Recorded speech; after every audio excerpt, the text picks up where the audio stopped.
안녕하세요. 정치를 품격 있게 풀어드리는 정치클래스TV의 심상만입니다. 오늘은 지금 우리 학교는 리뷰, 한국인이 좀비 장르의 최고임을 증명하는 11가지 흥미진진한 순간이라는 제목의 해외 인터넷 언론의 지금 우리 학교는 리뷰 기사를 살펴보겠습니다. 지금 우리 학교는이 전 세계적으로 신드롬을 일으키자 전 세계 언론들은 그야말로 실시간으로 지금 우리 학교는에 관련된 기사를 쏟아내고 있습니다. 오늘은 그 중에서 정말 디테일하게 이 드라마를 리뷰하는 기사를 살펴보겠습니다. 이 인기 있는 좀비 한정 시리즈는 어른들이 그들을 구하기를 거부하는 종말론적 상황에서 성장하고 스스로를 위해 싸워야 하는 고등학생들의 삶을 따라갑니다. 한국 콘텐츠에서 좀비 장르의 영화 드라마가 많아진 가운데 이 시리즈는 여느 드라마와 마찬가지로 시작되었지만 그 이상임을 증명했습니다. 다음 리뷰에는 스포일러가 많이 포함되어 있으므로 독자의 재량을 부탁드립니다. 주요 등장인물 소개. 첫 번째 에피소드는 즉시 바이러스 생성에 비하인드 스토리로 뛰어들어 우리가 왕따를 당하는 아이에게 안타까운 마음이 들게 하지만 그의 참을성은 제로였고 모든 것은 아버지인 똑똑한 과학자 이병찬의 미친 변덕 때문입니다. 김병철은 아들이 자신을 괴롭히는 애들과 맞서 싸우길 원했고 그렇게 함으로써 효상과 주변 지역에 파멸이 된 바이러스를 만들었습니다. 첫 화에서는 남원조, 이청산, 이수욕, 람나, 이나연, 윤기남 등 좀비와 싸우는 학생들의 무리를 빠르게 소개합니다. 모든 캐릭터의 행동에 숨겨진 도덕, 12개의 에피소드가 진행되는 동안 이 시리즈는 종말에 관련된 다양한 학생, 교사 및 기타 성인의 유형을 보여줍니다. 교장은 자신의 학교의 안녕과 명성만 생각합니다. 학생을 구하기에 모든 위협을 무릅쓰는 유형은 한 교사뿐인 반면 나머지 교직원은 교장의 명령에 따를 뿐입니다. 자신 외에는 아무도 신경 쓰지 않는 왕따, 누군가의 목숨을 걸고라도 그 상황에서 자신을 보호하기 위해 무엇이든 하는 이나영 같은 특정 학생. 모든 악 캐릭터는 결국 자신의 운명에 굴복하고 선한 캐릭터는 끝까지 그것을 버텨냅니다. 도덕은 매우 명확하게 그려지고 과장된 비유이지만 시리즈에 약간의 감각을 더합니다. 이병찬의 끊임없는 정의 요구. 아들이 상처를 입은 것만 볼 수 있었던 아버지 이병찬은 스스로 문제를 해결하기로 결심하고 아들의 동물적이고 천박한 본능을 표면으로 드러낼 바이러스를 만들었지만 아들을 위한 실험은 실패했습니다.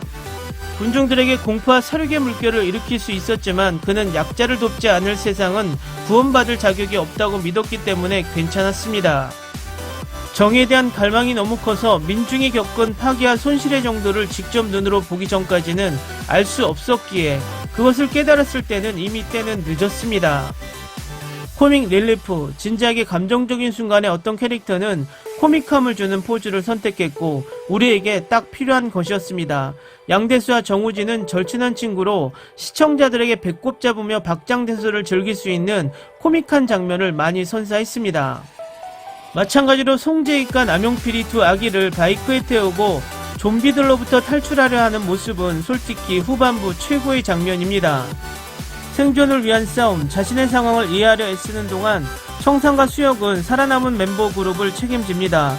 첫 번째 에피소드에서 그들은 구조될 때까지 안전한 장소를 찾는 끝없는 루프에 갇혔습니다. 그 시간 내내 그들은 좀비와 끊임없이 싸우고 주변의 모든 사람을 도우려고 노력했습니다. 두 명의 학생들이 할 수 있는 방식입니다. 후회, 무기력, 혼란은 지옥에서 벗어나고자 하는 욕구를 계속 부추겼습니다. 숨은 에이스 남원조. 처음부터 원조는 절친의 친구에 대한 사랑의 고백 등 자신을 무심한 학생처럼 보이게 만드는 일에만 신경을 쓰는 전형적인 여고생으로 보여졌지만 대재앙이 닥치자 모든 해결책을 찾아갑니다. 존경받는 소방관인 그녀의 아버지가 와서 그녀를 구할 것이라는 희망으로 그녀를 가르쳤습니다. 도주부터 옆방에 임시 화장실 만들기까지 그녀가 전담했고 주변 사람들은 그녀에게 감명을 받아 반장 람나는 그녀를 반장으로 했어야 한다고 말합니다. 계산적이지 않으면서 감성적인 구세주 이수혁. 시리즈 내내 수혁은 주변 사람들을 구하기에 모든 위협을 무릅쓰는 인물이었습니다. 공부를 잘하지는 못했지만 거리의 영리함으로 그에게 닥친 모든 상황을 버틸 수 있었습니다. 그는 주변 사람들에게 자상함이 있었고 그것을 매우 깊이 느끼게 했습니다. 주변에 무너지는 사람들을 돌보고 두 번 생각하지 않고 사랑하는 사람 남나를 도왔습니다. 차갑지만 배려심 많은 남나. 남나는 성적과 학업 외에는 아무것도 개의치 않는 냉담한 반장으로 등장했지만 사실은 아무도 원하지 않는 것 같아서 친구를 사귀는 것이 겁이 나서 마음의 문을 닫았습니다. 좀비가 발생하는 위기 속에서 그제서야 람나의 다정하고 배려심 많고 겁이 많은 면모를 볼 수 있었습니다. 그녀는 부부들에게 재빨리 애착을 갖게 되었고 그들을 구하기 위해 최선을 다했습니다. 재빠르고 과감한 고등학생 이청산. 그중 청산은 자신의 감정을 숨긴 가장 전형적인 고등학생 같았습니다.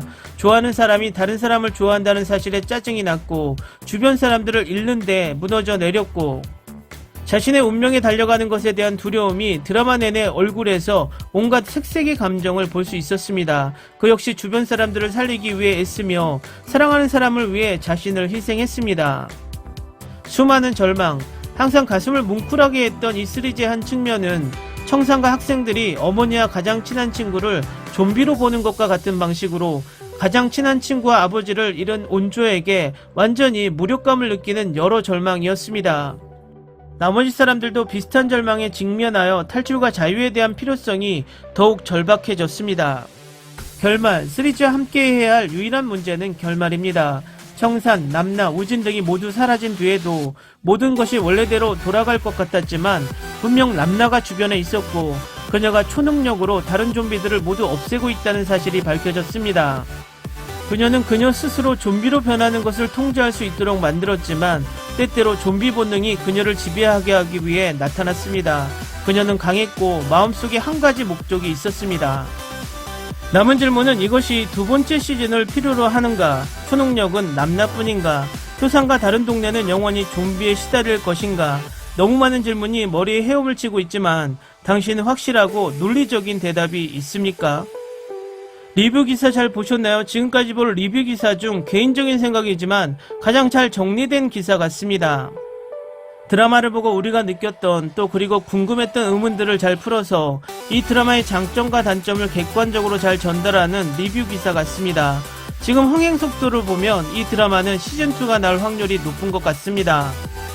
아마도 지금의 좀비 퀄리티를 잘 살리고 조금 더 내용면에서 단단해진다면 킹덤2 같은 전 시즌보다 더 호평받는 시즌2가 탄생하지 않을까 개인적으로 생각해봅니다. 앞으로도 계속 성장하는 K드라마를 보길 바랍니다. 오늘은 여기까지 하겠습니다. 오늘도 생활 속 거리두기 꼭 실천합시다. 당신의 구독과 좋아요는 저에게 큰 힘이 됩니다. 항상 시청해주셔서 고맙습니다.